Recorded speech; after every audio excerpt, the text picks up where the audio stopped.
یہ جو زندگی ہے پہاڑ سی، یہ جو روز و شب ہیں چٹان سے، انہیں صبر سے، انہیں ضبط سے، انہیں چشم نم سے تراشیے۔ میں نے اپنی زندگی کے گزرے ہوئے چند دنوں سے جو سیکھا ہے وہ ہے خاموش ہو جانا۔ کوئی دل دکھائے خاموش ہو جاؤ، کوئی آپ کے بارے میں غلط بات کرے خاموش ہو جاؤ،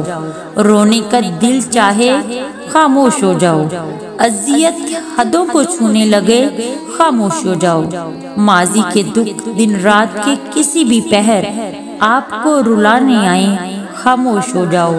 کوئی آپ کو آپ کی برداشت کی آخری حد تک ستائے تب بھی خاموش ہو جاؤ۔ قسم سے آپ کی اس خاموشی کا اجر آپ کو آپ کا رب ایسے عطا کرے گا کہ آپ کی آنکھیں تشکر سے بھیگ جائیں گی، آپ کا دل ان شکر کے سجدوں میں ہی کہیں رہ جائے گا،